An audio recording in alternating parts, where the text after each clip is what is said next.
On a d'abord Liliana Diaz, qui est professeure-chercheuse à l'Université Laval, qui va venir nous parler du développement durable, mais à l'échelle locale et municipale. Donc, une bonne conférence qui portera à une période de questions par la suite.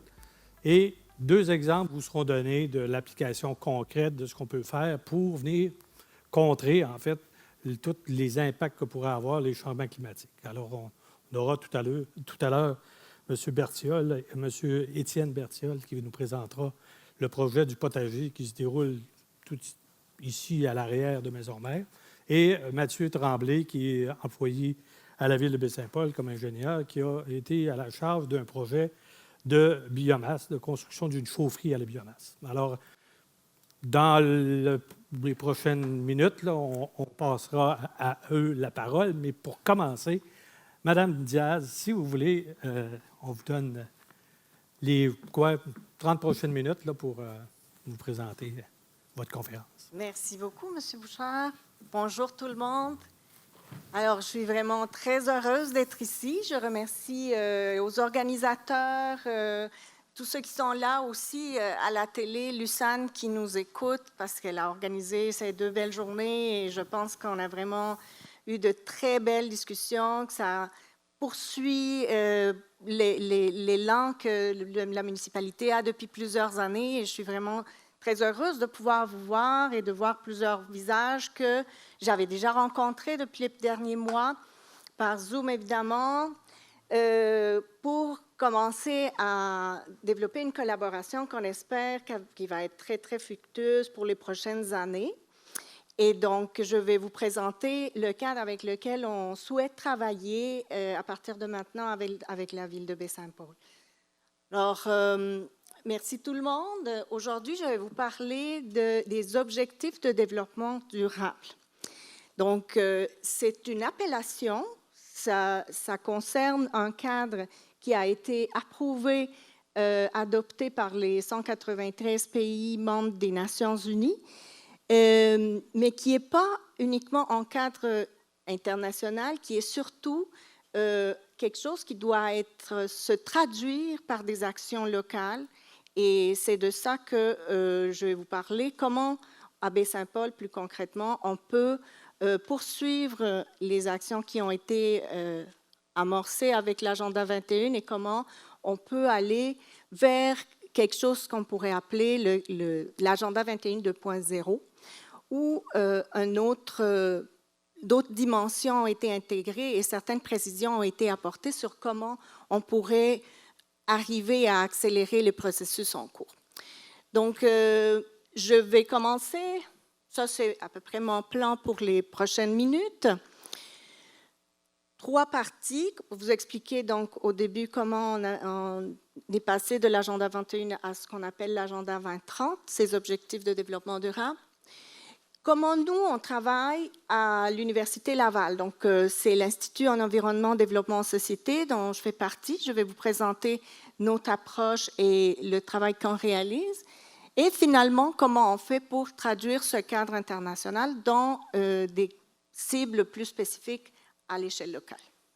Alors, ce graphique-là vous présente un parcours que plusieurs d'entre vous connaissez peut-être, que peut-être remonte encore plus haut que 2003. Ici, on a fait un petit travail avec une étudiante pendant un stage à l'hiver pour représenter dans un graphique tout ce qui a été fait concrètement depuis 2003, où il y avait une initiative de venir à Baie-Saint-Paul. Je pense qu'il y avait beaucoup Lucane Tremblay qui a amené cette initiative-là, et la mairie, à l'époque, avait été ouverte à la suggestion. Puis comment on peut concrétiser un cadre qui a été adopté à Rio en 92, qui s'appelait l'Agenda 21, mais qui devait se concrétiser donc par des actions locales. Donc là, on a commencé par faire un diagnostic en 2004. Vous savez, M. Fortin a présenté hier les résultats du dernier plan, mais il y a eu, c'est le 3e donc, de ces plans-là. Donc, vous voyez qu'il y a eu plusieurs étapes, des consultations citoyennes notamment, où on a établi des stratégies, on a établi des principes, on a établi comment on appelle ça, les thématiques et les actions. Et tout ça, ça a évolué dans les différents plans. Et actuellement, donc hier, on a eu le résultat où on est rendu avec ces différentes consultations. Donc, vous avez plusieurs d'entre vous, peut-être, est-ce que quelqu'un a participé aux consultations, peut-être en 2016 ou peut-être, donc je vois des gens qui sont sûrement déjà motivés, qui connaissent le processus, qui s'impliquent et qui nourrissent toute cette dynamique qui a été construite donc, à Baie-Saint-Paul pendant une vingtaine d'années. Donc là, vous savez qu'on peut avancer, c'est déjà prouvé dans d'autres municipalités autour du monde, mais vraiment, Baie-Saint-Paul, c'est exemplaire par rapport à ce processus de planification participative et de suivre des actions dans le temps avec une reddition de comptes récurrente, etc. Donc, cette continuité qui est très importante pour arriver à des changements dans des comportements ou dans des impacts qu'on a sur l'environnement. Là, qu'est-ce qui est différent? En 2015, qu'est-ce qui a été fait à l'international? Quels sont les constats qui ont été établis? Donc, on peut dire que c'était déjà en 2012, on venait à un constat assez décevant, vous le savez, de ne pas voir l'impact souhaité de plusieurs mesures qui étaient prises à l'échelle internationale et de se dire, bien, quand même, où est-ce qu'on voit qu'il y a quand même des progrès qui sont faits? Il y avait quand même certains indicateurs globaux de pauvreté on avait réussi à diminuer et il y avait tous les engagements internationaux qui étaient vraiment, on reconnaissait qu'on était en retard dans les résultats qui étaient à livrer. En termes de biodiversité, en termes de changement climatique, beaucoup de déceptions sur ce qu'on est capable de livrer avec les mécanismes internationaux. Tout cela, quand même, a généré une grande mobilisation et ce qui a été produit dans les 3 années entre 2012 et 2015, c'est une grande consultation internationale où non seulement les représentants des chefs d'État et des ministères de tous les pays se sont réunis, mais beaucoup d'organisations qui travaillent sur le terrain. Donc, il existe beaucoup de réseaux d'organisations qui portent la voix d'initiatives locales. Plusieurs dont on a entendu parler depuis hier, dont Laure nous a parlé ce matin, qui concernent ce soir le commerce équitable, l'agriculture biologique, aussi la lutte contre la pauvreté, la lutte contre les inégalités. Il y a énormément de gens qui se mobilisent sur le terrain partout dans le monde et qui sont représentés aussi à l'international. Il faut comprendre, peut-être une parenthèse, parce que je ne me suis pas présentée au début. Qu'est-ce que je fais? Mon travail, surtout, c'est de mettre ensemble des chercheurs qui travaillent avec nous. Il y a 130 chercheurs de toutes les facultés de l'Université Laval, dont Steve Derry, dont plein d'autres de plusieurs facultés. Et mon travail depuis 15 ans, c'est surtout de les amener à collaborer ensemble, à se parler sur leurs différentes expertises et organiser des événements et organiser des formations interdisciplinaires pour aborder ces questions complexes que, comme vous voyez, donc, ça touche énormément de sujets. Pourquoi je suis amenée à m'intéresser aux questions internationales? Au départ, je travaillais dans mon pays, en Colombie, avec des ONG locales sur les questions d'environnement, le droit de l'environnement qui était émergent dans les années 90. Et quand j'ai eu l'occasion de faire une maîtrise, je suis allée en Suisse pour étudier et j'ai trouvé comme toutes les organisations internationales qui étaient sur place à Genève et je m'interrogeais sur comment les projets sur lesquels je travaillais avant, sur le terrain, étaient financés. C'est qui les finançait? Pourquoi? C'était quelle motivation qui a amené quelqu'un d'un autre pays à travailler, par exemple, sur les problématiques locales qui touchaient les populations de mon pays. Donc, c'est pour comprendre un peu comment on a amené ces préoccupations globales vers le local que j'ai commencé à interroger beaucoup les institutions internationales. Donc, tout ça, ça m'a amené après à faire une thèse sur la mise en œuvre des politiques internationales à l'échelle locale. Et finalement, donc maintenant, depuis une quinzaine d'années, je travaille à l'Université Laval, à aussi essayer de voir comment les différentes disciplines peuvent contribuer à résoudre ces problématiques complexes.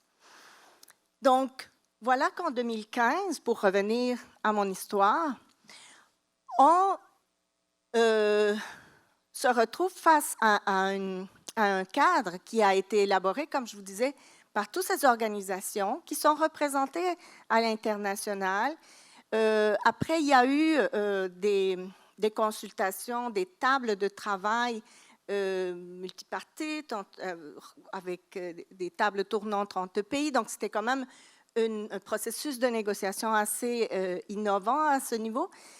Ce qui fait qu'aujourd'hui, on a un nouveau plan. Donc, ce qu'on appelle l'agenda 2030, c'est en fait un plan similaire à ce qu'on avait en 92, mais où on formule de manière plus explicite des objectifs avec des cibles et des indicateurs. C'est quelque chose qui a été beaucoup suggéré, c'est qu'on ne reste pas uniquement dans les principes et dans les grandes actions, mais qu'on décline ça dans des cibles plus spécifiques qu'on souhaite atteindre à des échéances précises et avec des indicateurs.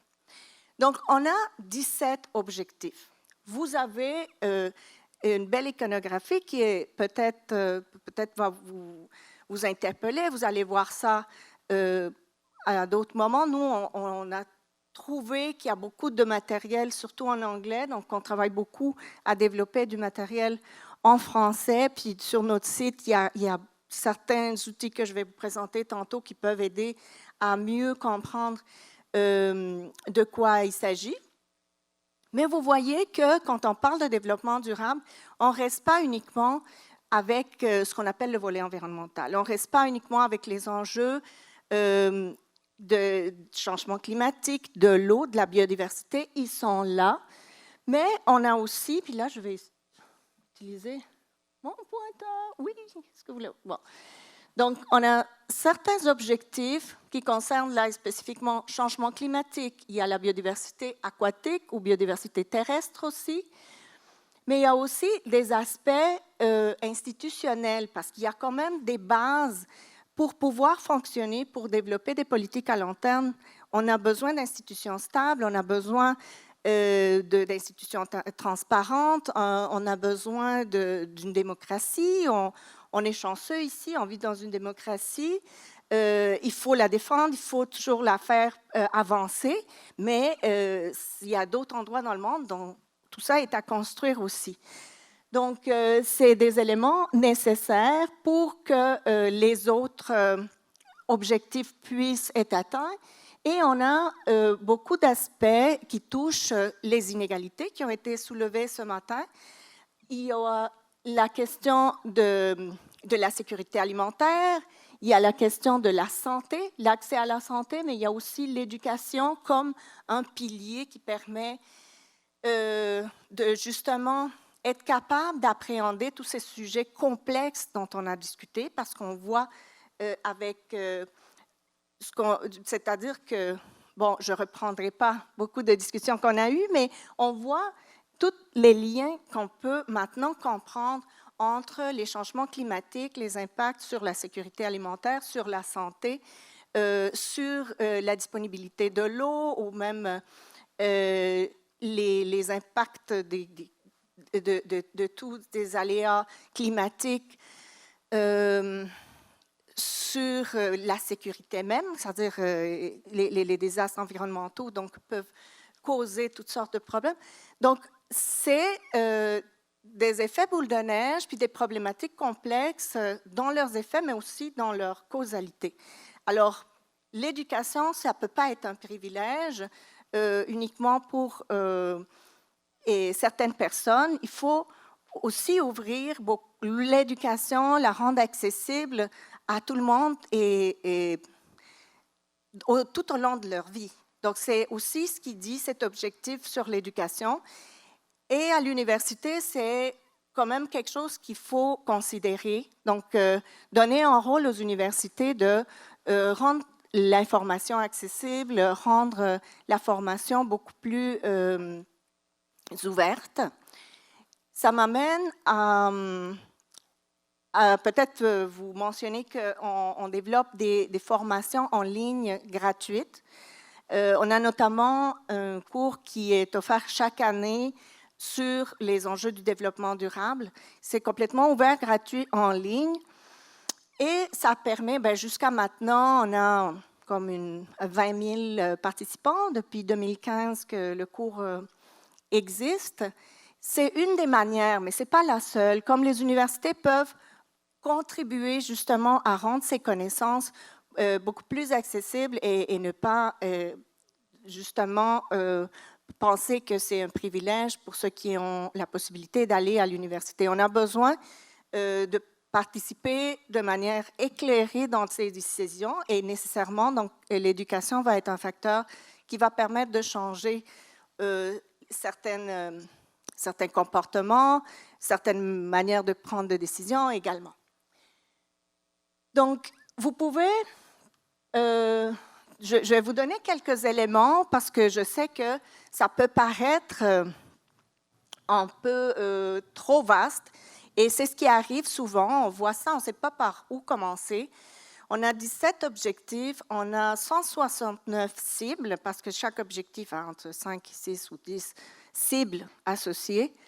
On a 230 indicateurs à peu près qui sont élaborés, comme je vous dis, pour l'échelle globale, mais où la beauté de la chose, de mon point de vue, comme je vous dis, d'avoir suivi un peu avec cette préoccupation de qu'est-ce qui se décide à l'international qui peut rester quand même pertinent localement, c'est de dire au moins, quand on parle de développement durable, on n'est plus dans la spéculation et de dire c'est un concept fourre-tout où on peut à peu près se retrouver tout le monde et tout et n'importe quoi. On a quand même un cadre où on dit il y a des orientations assez claires sur ce qu'on souhaite comme société globale dans les prochaines années. On a dit jusqu'à 2030. On sait qu'en 2030, on ne l'atteindra pas. Mais on s'est donné une feuille de route et on a comme un tableau de bord qui est consensuel, qui est adopté par tous les pays du monde et qui, à un moment donné, n'importe quelle organisation, localité ou échelle de décision qui souhaite aborder ou démarrer un processus, une démarche de développement durable, peut commencer à dire, OK, j'ai devant moi ce plan, qu'est-ce que je vais faire? Et donc, c'est plus facile de passer à l'action avec, à mon avis, un tableau de bord de ce genre. Et c'est ce qu'on voit qu'un peu partout, on a des initiatives qui se développent, des actions qui se déroulent pour traduire, que ce soit dans des organisations, que ce soit à l'échelle locale, toutes ces propositions. Nous, à l'Institut, donc, on travaille depuis que c'est sorti, depuis 2015 et même avant un petit peu pour les négociations même des objectifs, à vraiment sensibiliser autant nos étudiants que nos membres chercheurs ou beaucoup de secteurs avec lesquels on travaille pour que tout le monde soit capable de se retrouver puis de voir comment ils peuvent travailler avec ce cadre. On fait des exercices participatifs. Donc, on a développé certains matériels très synthétiques qui permettent de voir en un coup d'œil quels sont les différents enjeux. Et comme ici, par exemple, ça c'est une grande, la grande roue qui est mise sur une table. Malheureusement, on est un peu limité ces derniers temps pour des exercices participatifs, tous autour d'une table et ajouter des post-it un peu partout. Mais avec les connaissances comme celles qu'on a vues dans ces 2 jours-là, où il y a vraiment des connaissances fines sur les problématiques de l'eau, les problématiques de l'agriculture ou l'éducation, on peut comprendre que ce qu'on fait a des liens avec, puis là je reviens à la question de l'or, comment on fait des liens. Ça aide beaucoup parce que tous les enjeux sont reliés, vous le savez, la réalité est une seule, mais souvent on est, par nos actions ou notre discipline ou notre spécialité, on est cantonné dans notre petit domaine et ça permet de voir qu'il y a énormément de liens entre ce qu'on fait et ce que potentiellement on pourrait faire ensemble.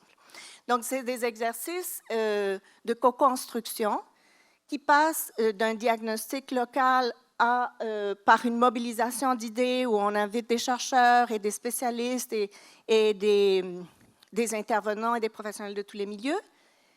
Et on va ensuite idéer ou imaginer de nouvelles solutions et de nouvelles propositions qui peuvent répondre de la manière la plus intégrée possible aux enjeux qui ont été identifiés dans le diagnostic. On a fait ça, par exemple, dans le milieu éducatif beaucoup. Donc, on a commencé par l'université. Le campus de l'université, c'est quand même une mini-cité d'à peu près 30 000 personnes. Et donc, c'est aussi un milieu qui travaille déjà sur le développement durable depuis une quinzaine d'années.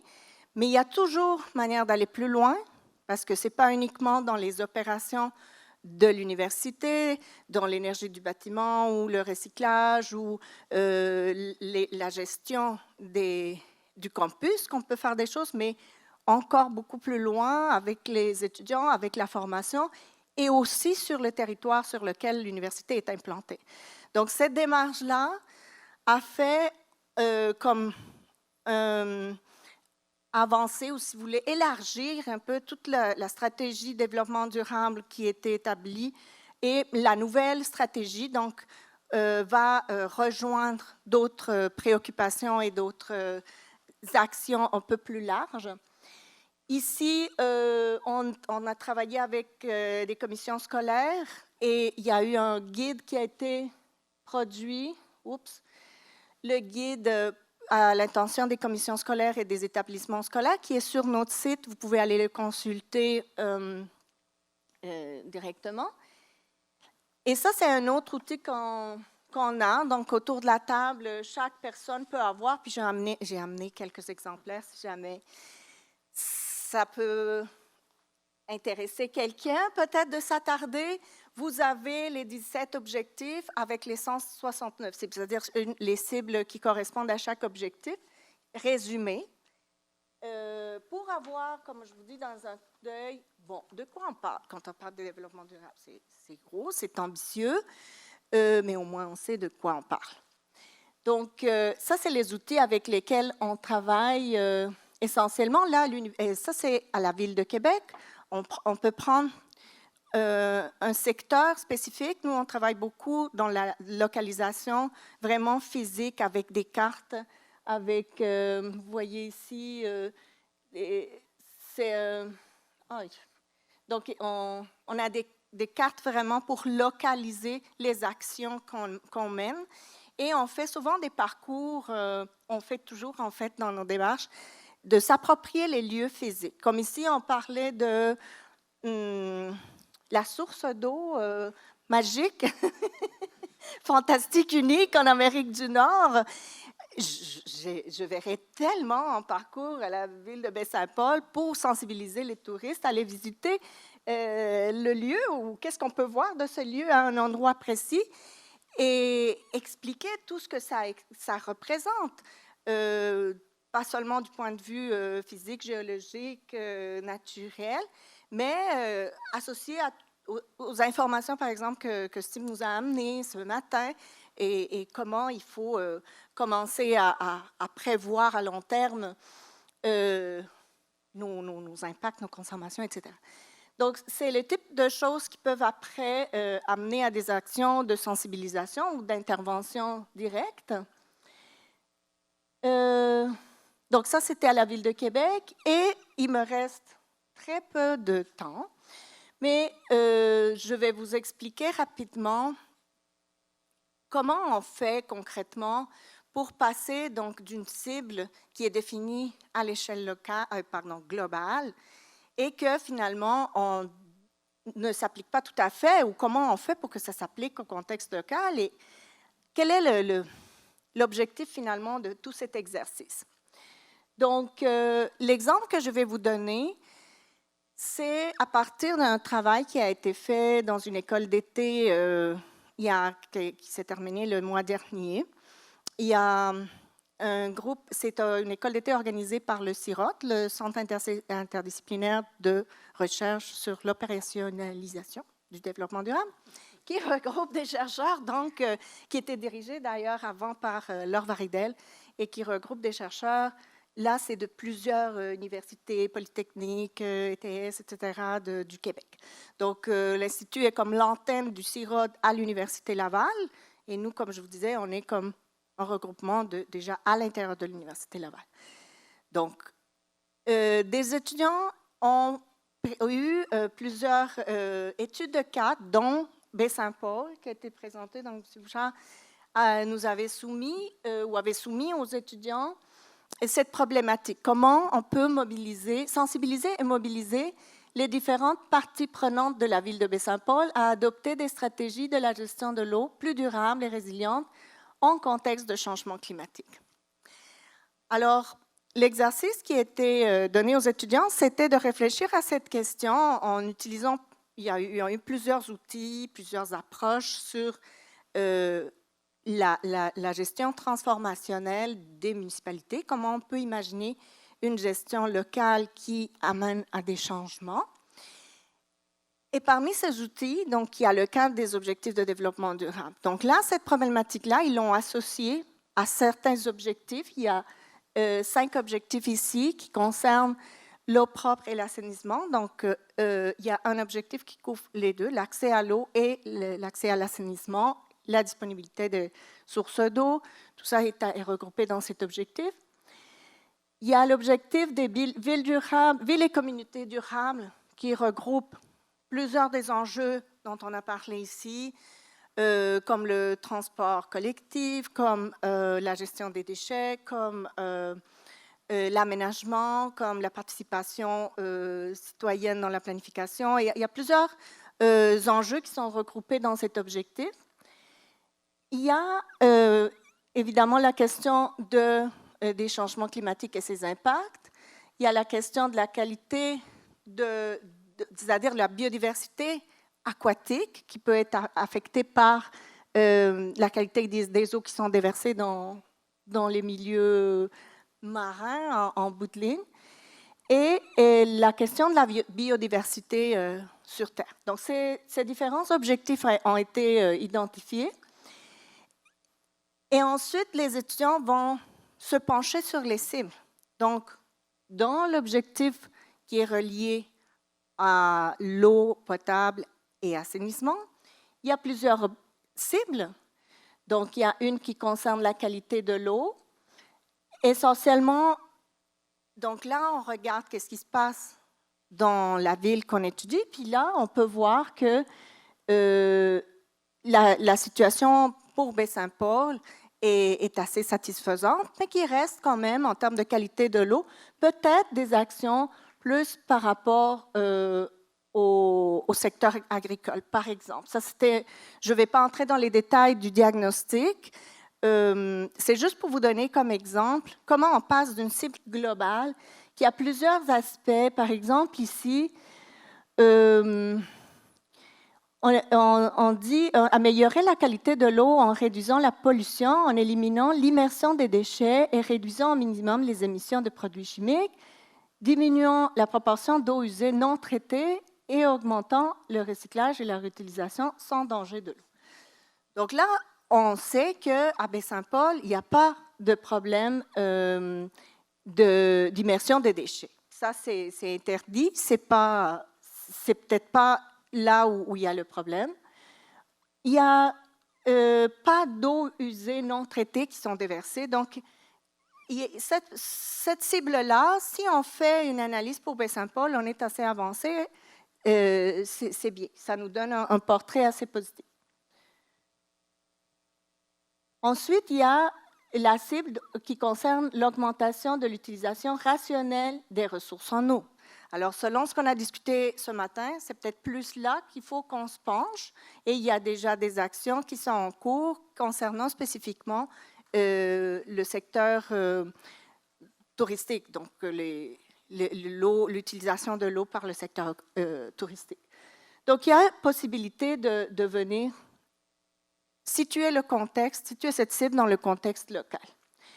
À partir de cette analyse, les étudiants sont arrivés avec une reformulation des cibles, et là, c'est dans le rapport plus détaillé qui a été transmis à la Ville. Chaque cible peut être donc reformulée. Ce n'est pas une chemise de force, c'est tout simplement ce que je veux dire. Ce n'est pas quelqu'un dans un bureau à New York ou à Genève qui a défini qu'est-ce qui va être fait à Baie-Saint-Paul ou ailleurs. C'est seulement des paramètres qu'il faut après réfléchir dans chaque contexte et qu'on peut reformuler. Et une fois, l'élément aussi que je veux soulever, c'est que une fois qu'il n'y a pas uniquement Baie-Saint-Paul qui a fait cet exercice, mais que partout sur la planète et de plus en plus au Québec et au Canada, il y a des villes qui font un exercice qui est comparable, qui est similaire, on va se doter d'un mécanisme pour faire un suivi beaucoup plus simplifié ou beaucoup plus coordonné, surtout beaucoup plus harmonisé de ces différents enjeux. Donc, les autres paliers de décision, que ce soit des paliers peut-être intermédiaires comme les MRC qui pourraient venir appuyer ces processus, ou même au provincial où il y a certaines mesures qui vont servir à orienter certains changements, comme on l'a vu ce matin, des mesures qui sont prises au provincial pour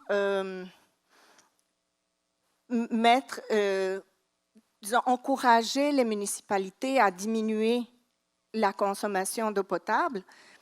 Bien, il peut y avoir d'autres mesures qui vont venir du provincial pour encourager les municipalités dans une direction ou dans une autre. Donc, dans la mesure où plusieurs municipalités et plusieurs régions vont avoir fait cet exercice, on va avoir des données comparables et des analyses de situations qui vont être complémentaires pour justement trouver des solutions qui vont être beaucoup plus, comme disait le maire, on va être moins en tricote d'un côté puis en détricote de l'autre. Idéalement, on va avoir des solutions beaucoup plus harmonisées et compatibles les unes avec les autres dans les différents paliers. Alors, pour finir, je vais vous partager, je vous vais laisser le lien pour ceux qui s'intéressent. Il y a une publication récente qu'on va partager aussi sur notre site. C'est un recueil de 10 exemples au Canada. C'est un document qui est disponible en français pour illustrer différentes manières comment on intègre les objectifs de développement durable dans la planification par des diagnostics ou par des plans. Et vous avez aussi une liste de par où commencer, comme 10 actions pour commencer, des exemples, des recommandations et des ressources pour s'informer et aller plus loin. Donc, je ne vais pas entrer dans le détail sur ça. C'est un des outils qui est expliqué, présenté dans le document. Mais c'est pour vous dire, il y a plein d'outils qui sont disponibles, qui sont utilisés un peu partout. Ça a été développé par l'Université de Chicoutimi, donc l'équipe de Claude Villeneuve, que vous connaissez certainement, et ça a été utilisé, promu par l'Institut de développement durable de la francophonie. Et donc, ça, c'est un des outils qui permet aux municipalités de prioriser dans les 169 cibles, qu'est-ce qui s'applique, comment on a un portrait complet de la situation et on s'assure d'aller chaque fois plus loin puis de ne pas avoir des angles morts. Et sûrement, il y a des choses à l'échelle locale qui sont peut-être plus avancées aussi que ce qui demande ce cadre global, parce que il faut dire que c'est quand même un minimum. Dans certains aspects, on est peut-être beaucoup plus avancé, mais quand même, ça permet de savoir quelle est la situation dans chacun de ces aspects.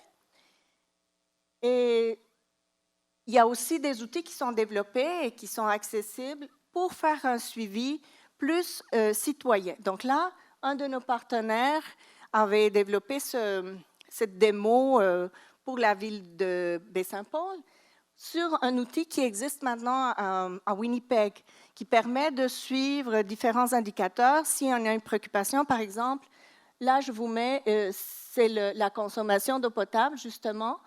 Ça permet de communiquer rapidement à la population comment ça a évolué et de faire un suivi citoyen.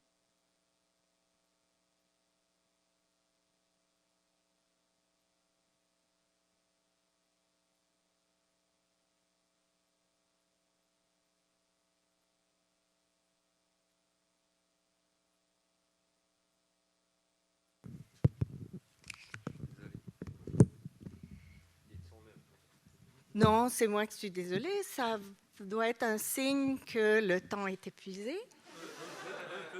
Et l'auditeur, le public aussi, peut-être.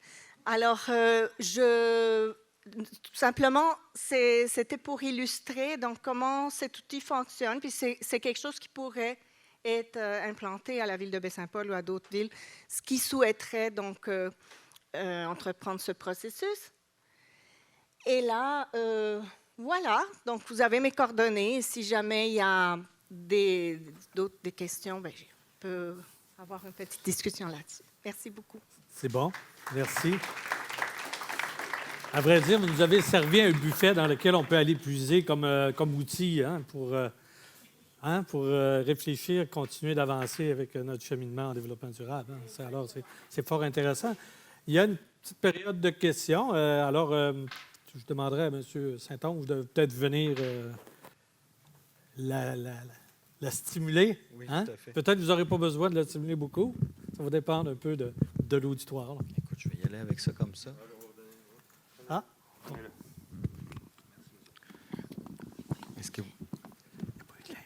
Est-ce que vous avez des questions pour Liliana? Ça peut porter sur les ODD, la manière que ça s'incrémente aussi à Baie-Saint-Paul. Moi, j'en ai quelques-unes, au pire, en backup. Mais comment que ça résonne de votre côté, cette approche-là? Tu sais, c'est quand même la somme de plusieurs années de réflexion, d'efforts collectifs. Le tableau, au début, l'échelle du temps que vous avez montré, il y avait beaucoup de stock dedans, mais moi, je voyais qu'à chacune des étapes, depuis 20 ans, il y a des consultations publiques, il y a des moments où la population est amenée à participer pour donner un tour de roue. Fait que ça, c'est quand même intéressant de voir tout cet effort-là ramené en quelques diapos et puis synthétisé de la manière que Liliana le présente si bien. Est-ce que de votre côté, il y a des questions? Oui. Allez, Agathe, je commence à connaître votre monde. Je connais quelques prénoms. Comment on peut faire en tant que citoyen pour suivre les évolutions de la ville dans son engagement à répondre aux enjeux de développement durable? Je ne sais pas si vous avez déjà vu le truidomètre. C'est un espèce de... Oui. qui n'existe plus, je ne sais pas pourquoi, mais c'est hyper intéressant comme plateforme. On peut suivre toutes les promesses électorales. Est-ce que ça a été répondu? Est-ce que c'est en cours? Est-ce que ça a été abandonné? Faudra s'y pencher pour voir de quelle manière on pourrait soutenir ce que vous mentionnez. Suivre ces informations-là, oui. Ça serait chouette. Oui. Oui, ben, en quelque sorte, ce que je vous montrais à la fin, ce dernier Vous en outil, avez un outil? boop, boop, je l'ai... Hop, c'est dans l'autre sens. Non, j'arrive plus à... Non. Excuse. Le dernier outil, c'est un exemple. Il doit avoir plusieurs, puis c'est possible de développer autant d'outils que vous voulez. Là, il y a des spécialistes là-dedans pour faire... Je regarde Alex, je ne sais pas pourquoi. Mais il y a des spécialistes pour développer des outils. Et ce qu'on essaie de faire, c'est de proposer aux municipalités les outils qui existent déjà. On n'a peut-être pas besoin d'en inventer, mais si on trouve que les outils qui existent ne s'adaptent pas tout à fait aux besoins, bien, on essaie de s'entourer de spécialistes de l'université ou des professionnels qui ont de l'expérience pour justement adapter ces outils-là. Donc, ce qu'on propose, c'est que dans le prochain tour de roue, comme le disait Sébastien, justement, une première manière de s'impliquer, c'est dans une discussion large sur justement où on se trouve par rapport aux enjeux, parce que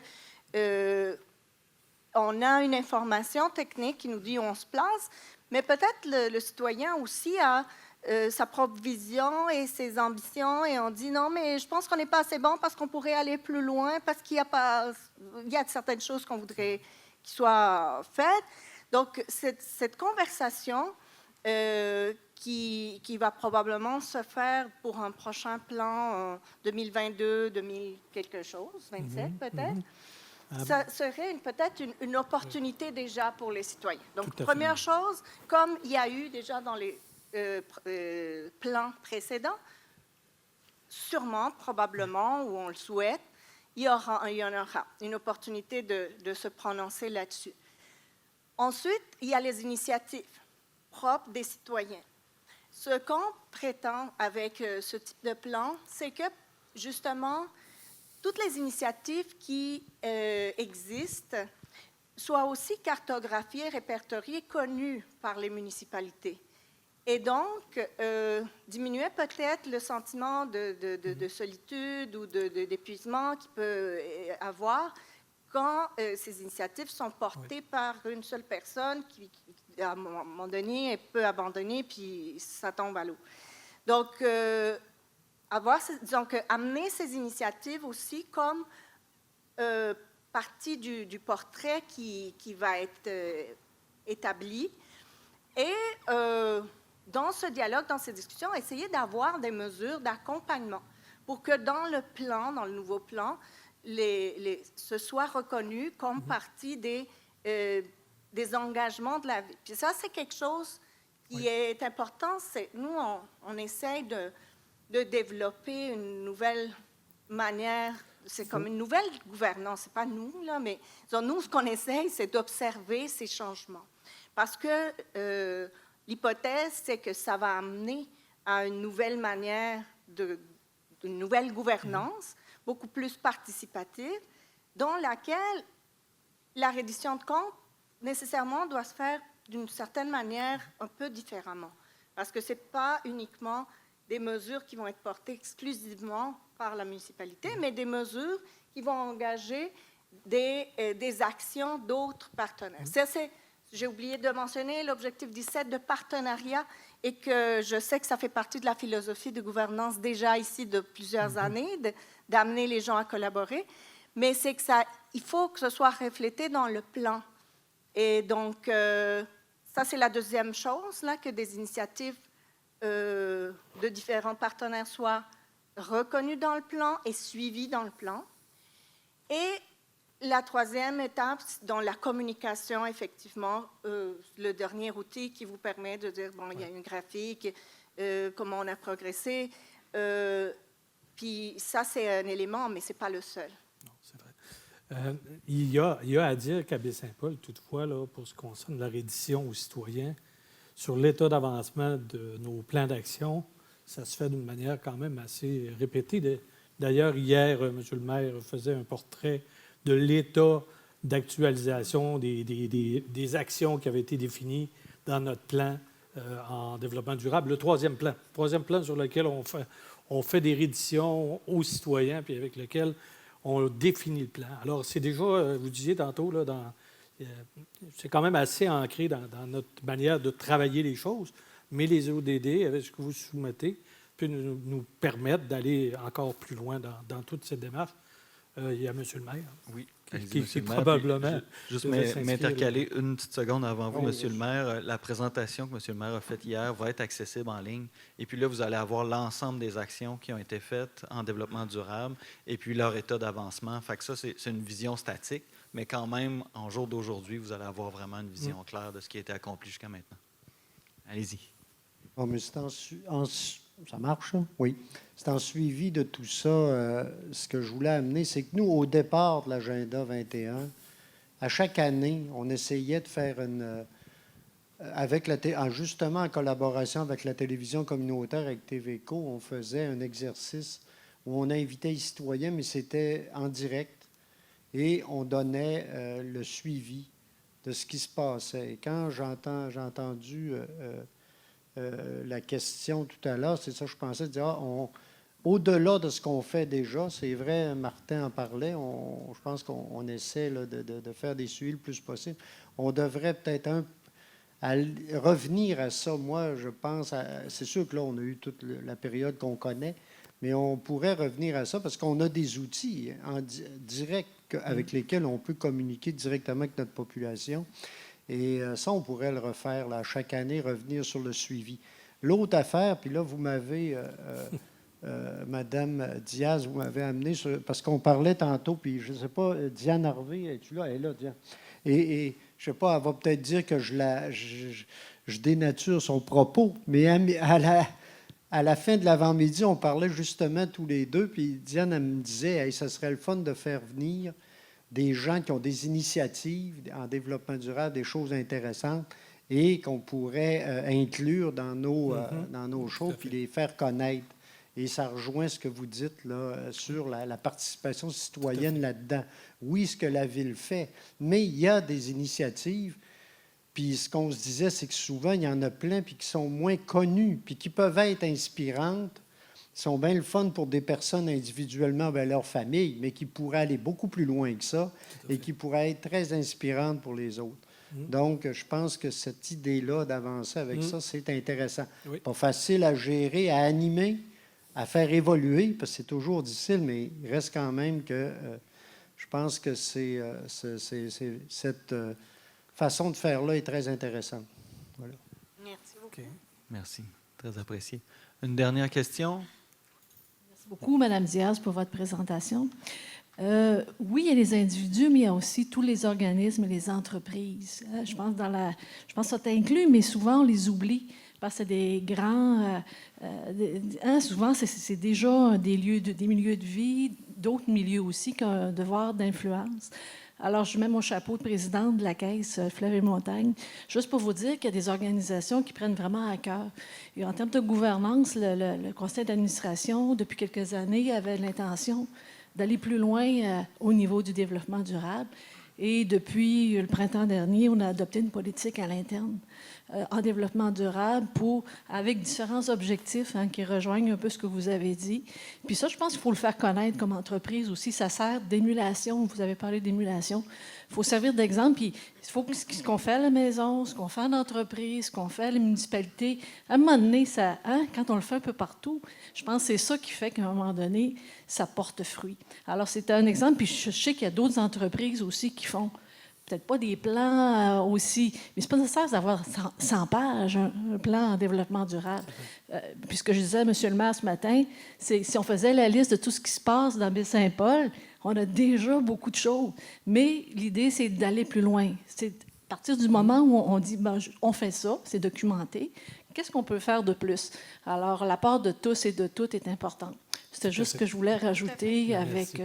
Merci. Tout à fait, tout à fait. Merci. Puis vous faites bien de le souligner parce qu'on voit quand même beaucoup. Et ce que je peux vous dire de mon expérience de travailler dans ce dossier depuis plusieurs années, c'est qu'on se sent vraiment pas seul là-dedans. C'est pas vraiment quelque chose qu'on fait en exclusivité ou contrairement à ce qu'on fait souvent, c'est qu'on veut avoir l'exclusive ou l'innovation unique. Là, non, c'est vraiment d'être dans un mouvement qu'on veut élargir de plus en plus et on voit qu'il y a des organisations privées, des entreprises privées qui ont à cœur aussi l'intégration de ce cadre et il doit se décliner autrement, évidemment, dépendamment de la mission de chaque organisation, mais il y a tout un mouvement dans les entreprises privées, à toutes les échelles, même dans les internationales, mais aussi les petites entreprises, puis il y en a qui ont besoin d'accompagnement.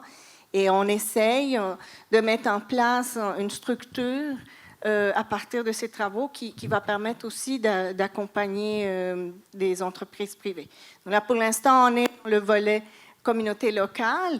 On a un volet d'accompagnement des universités et du milieu éducatif. Et là, il y a le volet des entreprises privées qui est en chantier, qui doit aussi... on doit travailler là-dessus également. On prend une dernière petite question, monsieur. Ça sera juste une intervention. Ça... nous a presque supplié. Ma question, en fait, je vais la poser à tout le monde, donc c'est d'une manière de commentaire.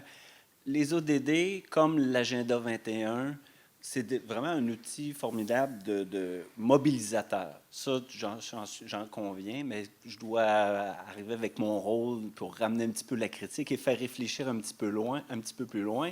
Je vous rappelle tout de même que les ODD, c'est un outil, c'est le maximum politique possible du moment à l'échelle internationale. C'est une négociation politique à partir de connaissances scientifiques, mais ça reste un outil politique au total de ce que les gouvernements ont été capables de faire. Et dans ces outils, dans les différents objectifs, il y en a toujours un qui est l'objectif de la croissance économique. Donc, on peut travailler de chacun de notre côté, s'approprier, chaque ville s'approprie, ça nous fait avancer. C'est fantastique de ce côté-là. Mais à un moment donné, il y en a sur lesquels, il y a des outils sur lesquels des indicateurs sur lesquels on n'a pas de poids. Et c'est là un peu ma question qui est à tout le monde, qui n'est pas à Liliana, parce que c'est une question piège, mais qui est à moi-même, qui est à tout le monde comme société, de dire comment on fait pour dire, OK, on avance avec les ODD, on met des plasters un petit peu partout, mais finalement, on ne change pas le système. On ne vise pas le changement du système avec ça. Avec les ODD, il n'y a pas ça nulle part. Au contraire, c'est toujours la croissance économique qui est en filigrane partout. Et ce qu'on a vu ce matin, en particulier avec la présentation de Mme Baridel, c'est qu'il faut le changer. La transition, c'est maintenant. Il faut changer le système. Comment on fait collectivement pour avancer avec les ODD? S'il faut changer le système, puis les ODD ne changent pas le système. Donc ça, c'est la question à 100$, c'est la question difficile avec laquelle il faut rester. Mais là, on va passer au film. On n'y répond pas tout de suite. Non, je vais répondre quand même. Ah oui? Ben oui, écoute, c'est pas la première fois qu'on se rencontre, puis ça me fait vraiment plaisir de préciser certaines choses parce que oui, la transition est là, mais en même temps, comment on fait pour changer de système sans arrêter le système? C'est de partir quelque chose à côté. Donc, une première chose, quelle est l'approche avec laquelle on travaille beaucoup avec les universités, avec les organisations? Il y a une théorie qui parle du deuxième système opérationnel, deuxième système, comment on dit, système d'opération, comment on dit les... Bon. Et c'est qu'en français, ça ne s'appelle pas système d'opération, mais pour les ordinateurs, d'exploitation, exactement. Le deuxième système d'exploitation. Comment on fait... il y a des chercheurs qui se sont penchés sur cette théorie. C'est-à-dire que souvent, il y a des changements qu'on ne peut pas faire parce que les institutions en place ont des verrous qui empêchent certains changements. Je vais donner un exemple simple, mais on veut diminuer la consommation d'électricité pour l'air climatisé dans une entreprise. Mais le code vestimentaire oblige tout le monde à s'habiller en costard-cravate. Et s'il y a un individu qui ne s'habille pas comme ça, il brise le code vestimentaire, il peut être sanctionné. Donc, il faut changer le code vestimentaire, et des fois, on peut dire, c'est simple, mais ça ne l'est pas tellement. Mais imaginons qu'à côté, on crée des espaces, justement, où on commence à transformer ces habitudes et cette manière de fonctionner. Et on montre qu'on peut être tout à fait poli, puis tout à fait correct, puis tout peut fonctionner à côté avec un autre code vestimentaire. Là, je ne prends pas le système économique, mais l'idée, c'est qu'on montre qu'à côté, il y a possibilité de faire les choses autrement. Et ça peut, même dans les universités, dans les entreprises, un peu partout, il faut avoir des petits terrains d'essai où on peut montrer que les choses peuvent se faire autrement, puis peuvent fonctionner pareil. Que les craintes et les résistances peuvent aussi être... Donc ça, c'est la question des laboratoires. Et là, on a un merveilleux laboratoire à ciel ouvert que vous habitez et qui peut permettre ce type d'essais et de tests. Et il y a des laboratoires. Le concept existe, par exemple, en Angleterre, des laboratoires institutionnels. Essayons de gérer un modèle à petite échelle avec d'autres règles opérationnelles, voir ce que ça donne. Et là, petit à petit, quand on installe ce qu'on appelle ce deuxième mode d'exploitation, tranquillement, il est possible de faire comme une transition aussi plus facilement.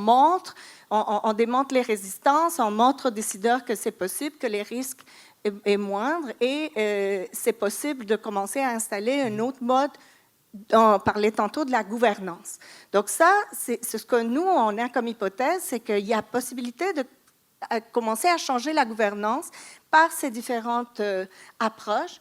Et je vous invite aussi à lire plus en détail les cibles de l'objectif 8. Oui, si on dit promouvoir la croissance économique et on s'arrête là, on va être assez déçu.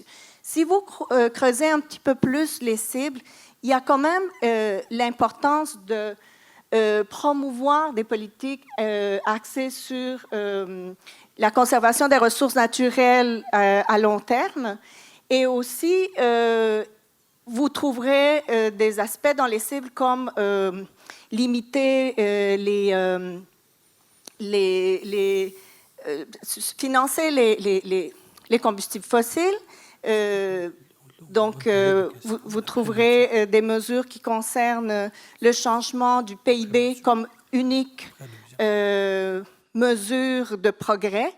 C'est des questions qui sont aussi critiques par rapport au modèle.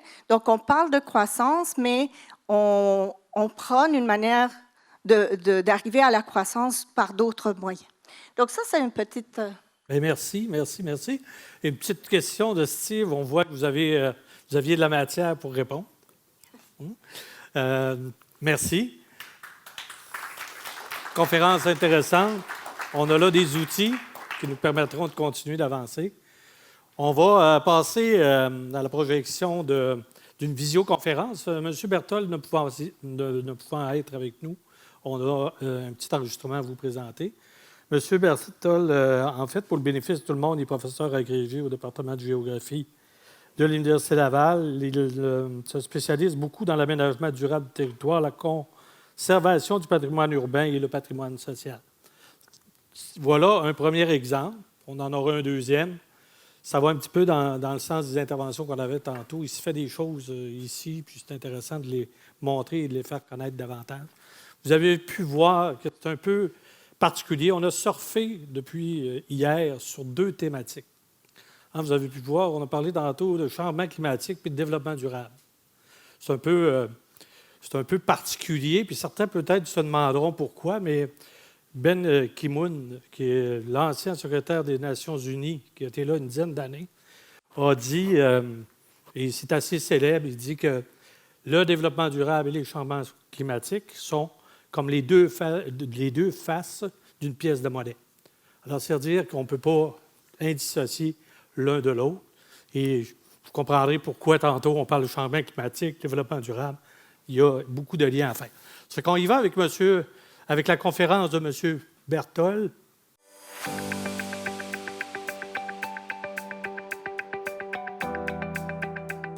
Bonjour à tous et à toutes. Je m'appelle Étienne Berthold. Je suis professeur au département de géographie de l'Université Laval. Je suis aussi directeur de l'Institut en environnement, développement et société de l'Université Laval et directeur du nouveau baccalauréat en développement durable du territoire de cette même université. Donc, au cours des minutes qui vont suivre, je vais vous présenter le projet du potager, donc ses fondements, ses objectifs et les perspectives de développement qu'on entrevoit. Je remercie les organisateurs du colloque d'avoir accepté de nous accommoder donc, pour cette présentation en différé. C'est très apprécié, donc d'autant qu'on tenait au thème et aux échanges du colloque. Et je remercie également l'équipe de TVCO, Martin, et son équipe, donc, pour la prise en charge technique de cette présentation et son montage. Donc, vous avez probablement vu ces derniers mois surgir derrière Maison-Mère à Baie-Saint-Paul, évidemment, un projet agricole, donc nouveau, d'une superficie d'à peu près 2000 pieds carrés, qu'on appelle le potager. C'est un projet qui, on le sait, mon équipe et moi, Julie Nadeau et moi, c'est un projet qui a déjà suscité beaucoup de curiosité auprès de différentes franges de la population. Donc, ce projet s'appelle le potager. C'est un projet qui émerge, et il faut d'abord que je prenne quelques minutes pour en parler, d'un projet de recherche mené à l'Université Laval. Donc, ce projet de recherche est mené principalement sous mon égide comme professeur. Donc, je déploie mes recherches dans différents champs des sciences sociales et humaines, de la géographie. Donc, je m'intéresse au développement durable, bien sûr, à l'aménagement durable du territoire, mais également au patrimoine. Le patrimoine, de toute façon, est un fondement du développement durable. Donc, le patrimoine, le cœur de mon étude est le patrimoine urbain, mais aussi le patrimoine religieux. On pourrait dire le patrimoine à caractère religieux, pour être plus exact. Donc, lorsqu'on étudie le patrimoine religieux, j'en parle parce que c'est au fondement finalement des principes du potager, en un sens. Lorsqu'on étudie le patrimoine religieux, on peut s'intéresser soit au patrimoine bâti, qui est déjà honnêtement abondamment couvert, ou alors au patrimoine intangible ou immatériel qui couvre justement l'immatériel du quotidien, les coutumes, les légendes. Moi, j'ai développé une autre hypothèse, une autre façon d'aborder le patrimoine dans mes recherches, c'est que je m'intéresse davantage à l'aspect social du patrimoine et des religieux, notamment surtout des communautés religieuses, en fait. Et donc, j'appelle cela le patrimoine social des communautés religieuses. C'est une hypothèse qui dit finalement que par-delà le bâti, les communautés religieuses nous ont légué des savoir-faire, mais aussi des façons de soigner, donc des façons d'éduquer. Donc, un héritage qui est toujours, entre autres, un héritage qui est toujours présent, vivant et agissant et qui parle aujourd'hui à la société contemporaine, qui peut répondre à des préoccupations qu'on a. Il y a quelques années, donc, j'ai commencé à travailler avec les petites franciscaines de Marie pour essayer de documenter leur patrimoine social. C'est une démarche donc, qui a commencé en 2017, à la fin de l'année, et qui va se terminer dans quelques mois par la publication d'un ouvrage. Donc, l'objectif de cette démarche était justement d'expliquer la formation à travers l'histoire, mais l'actualité aussi du patrimoine social des petites franciscaines de Marie. C'est un patrimoine social, on s'est rendu compte, qui est marqué beaucoup par la philosophie du travail. Donc, les communautés religieuses, pour plusieurs, faisaient travailler leurs patients lorsqu'il s'agissait de soins hospitaliers, leurs patients, donc dans différentes sphères, les blanchisseries, les buanderies ou encore aux champs, lorsqu'elles avaient des installations agricoles enchâssées à leurs exploitations, bien sûr. Chez les petites franciscaines de Marie, lorsqu'on regarde l'histoire des petites franciscaines de Marie dans Charlevoix, là je pense ici à l'hôpital Sainte-Anne, mais aussi dans d'autres établissements, ce patrimoine social est très visible. Donc, on recourt au travail, mais d'une façon qui est très contemporaine, qui parle encore au travail social, notamment à des franges entières de la société. Donc, on fait travailler les personnes pour les valoriser. Pour que les personnes puissent, à leur façon, marquer leur propre jalon d'une certaine forme de réinsertion sociale. Donc, c'est ça le patrimoine social des petites franciscaines de Marie, à mon sens, bien sûr. C'est ce que j'ai développé. Il y a à peu près 2 ans, avec un groupe de personnes, bien sûr, mes collègues impliqués dans le projet, mais également des représentantes de la congrégation des petites franciscaines de Marie, voyant là où le projet de recherche s'en allait, on s'est demandé ensemble de quelle façon on pouvait maintenant entrevoir une espèce de phase 2 au projet, c'est-à-dire est-ce qu'il était possible, à partir du moment où on avait identifié la force du patrimoine social des petites franciscaines de Marie, puis son caractère opératoire, donc comment ce patrimoine-là peut continuer à agir, est-ce qu'il était possible encore, oui, évidemment, de mieux le connaître, mais surtout de contribuer d'une façon plus active autrement active, je veux dire, que par la sphère de la recherche universitaire à sa transmission. Et nonobstant le contexte de la pandémie, donc, on a décidé de mettre de l'avant l'idée donc d'un potager. Pourquoi un potager? Les Petites Franciscaines de Marie, évidemment, opéraient une gigantesque ferme urbaine ou périurbaine, donc la ferme Saint-Ambroise. C'était quand même le principal, avec la buanderie, la blanchisserie de Maisons-Mères, c'était quand même le principal endroit où elles travaillaient justement la valorisation personnelle par le travail.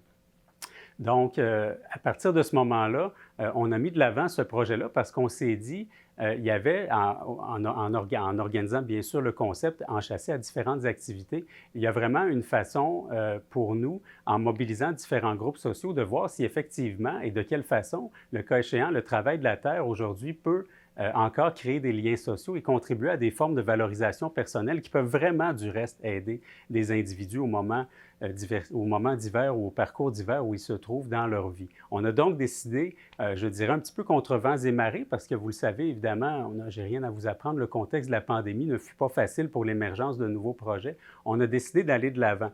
À ce moment-là, il y a beaucoup de groupes sociaux, des groupes communautaires, des groupes citoyens, des groupes environnementaux à Baie-Saint-Paul, mais aussi plus largement dans la région de Charlevoix, qui ont montré leur intérêt à l'égard du projet, dans une perspective complémentaire aux objectifs, dis-je, qu'on poursuivait. Donc, pour certains, faire émerger de terre, littéralement, un potager de proximité, c'était participer à la sécurité alimentaire. Ça, c'est une chose qu'on a constatée aussi l'été dernier. Pour d'autres, c'était un lieu de sociabilité, etc.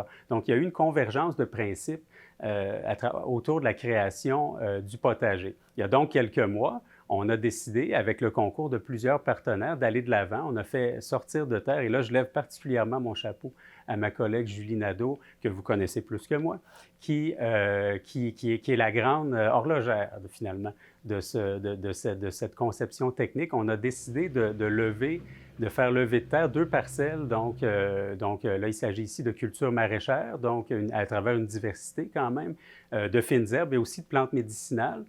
Il y a quand même un lien aussi là, à travers tout ça avec les anciennes pratiques agricoles des Petites Franciscaines de Marie. Et donc, ce potager a émergé à travers aussi quelques activités. Donc, on a commencé à avoir des activités animées avec le camp de jour, avec les aînés, notamment de la résidence des bâtisseurs. Et on a aussi un certain nombre de récoltes donc, qui ont été données, puis je pense honnêtement largement appréciées aussi au Centre communautaire Pro-Santé. Le potager est un concept qui est maintenant sorti de terre et j'expliquerai maintenant ce qu'on entrevoit pour les étapes à venir et son lien avec le développement durable.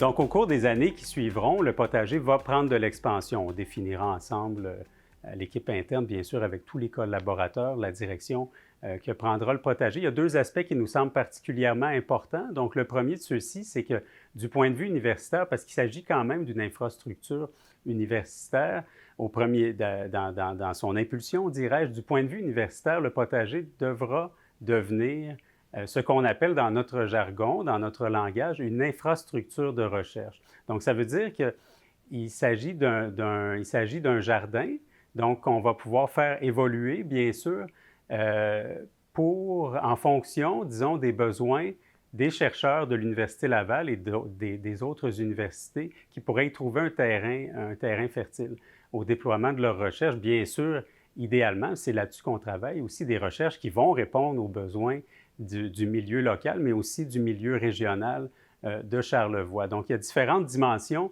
qui sont d'ores et déjà explorées dans la perspective du développement du potager comme infrastructure de recherche, bien sûr, concernant mes propres recherches sur le patrimoine social des Petites Franciscaines de Marie. Une des choses qu'on voudra faire, c'est justement essayer de travailler avec les groupes sociaux qui ont besoin de promouvoir une conception du travail, qui ont besoin de recourir au travail un peu dans la finalité que poursuivaient les Petites Franciscaines de Marie. Ça, c'est une des recherches qu'on va continuer à mener. Et il y en aura d'autres, bien sûr, parce qu'il reste quand même que le potager, dans ses fondements même, comme je le disais, doit servir le développement de la connaissance, donc doit nous amener à avoir une meilleure connaissance tout en nous amenant à contribuer à la transmission du patrimoine social des petites franciscaines de Marie. Ça, c'est en ce qui concerne mes recherches à moi, mais plus largement, le potager, c'est un lieu qui naturellement se prête et va se prêter, ça va toujours aller en se développant, justement à une forme d'éducation à l'environnement et au développement durable. Pourquoi? Parce qu'il s'agit justement de biodiversité, il s'agit d'aménagement durable, il s'agit de verdissement. On pourrait discourir longtemps sur ces phénomènes. Donc, il y a des collègues en sciences de l'éducation, il y a des collègues en sciences de la consommation, en agriculture, dis-je. Il y a des collègues également en sociologie qui vont trouver au potager un terreau fertile, dis-je, au développement de leurs propres recherches, notamment en éducation à l'environnement et au développement durable. Ça pourra nous amener aussi, parce que ça fait partie des objectifs qu'on poursuit, ça pourra nous amener tout naturellement à travailler avec les clients, avec les organismes locaux et régionaux, notamment les écoles, et continuer bien sûr à travailler avec le cycle des camps de jour. Donc les partenariats vont toujours aller en se développant encore davantage. L'autre aspect donc de l'avenir du potager, par-delà l'infrastructure de recherche, c'est son utilité sociale pour la communauté locale. Et on insiste toujours là-dessus, Julie et moi, pour la communauté également régionale de Charlevoix. Il est certain que là, on a un lieu de participation publique propice justement à l'épanouissement de la démocratie participative, donc propice à la participation des gens. On a un lieu qui permet, on l'a déjà vu, de diversifier l'autonomie alimentaire, donc de renforcer le principe de la sécurité alimentaire. On a un lieu qui, je le disais à l'instant du point de vue de la recherche, mais c'est non moins nécessaire, je pense, ressenti comme ça par les acteurs, on a un lieu qui peut participer directement au développement de l'éducation à l'environnement.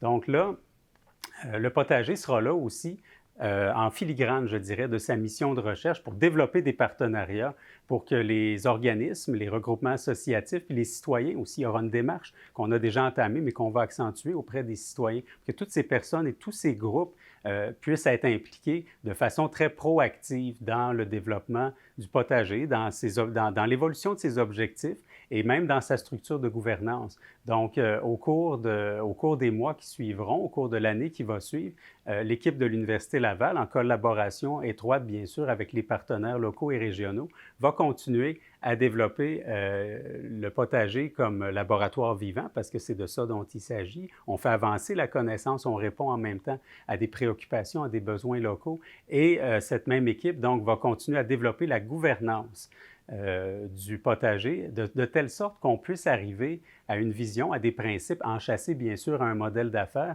qui fera en sorte que le potager, dans la forme qu'il prendra, soit vraiment défini par et pour les gens, par et pour les organisations locales et régionales, et surtout que ce soit un jardin, donc une installation qui soit pérenne.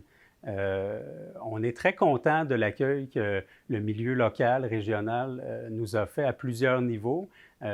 C'est pour nous une agréable surprise, un agréable développement. On apprécie l'accompagnement et je pense personnellement, Julie est du même avis que moi, que c'est une bonne façon d'avancer de façon, en liant les ressources de l'université et le milieu local, d'avancer d'une manière encore plus assurée vers l'atteinte d'une forme de développement durable. Rappelant, et je termine là-dessus toujours, qu'en un certain sens, au fondement du développement durable, il y a le patrimoine et le passé. Donc, on est capable, à la limite, Chateaubriand ramenait ça dans sa propre terminologie il y a plusieurs siècles. On est capable de se projeter dans l'avenir dans la mesure où on a vraiment les deux pieds de façon bien consciente dans le présent et qu'on est quand même bien informé des potentialités, je dirais, dont regorge notre passé. Alors, merci pour votre écoute et je vous souhaite une bonne continuité de colloque. Merci.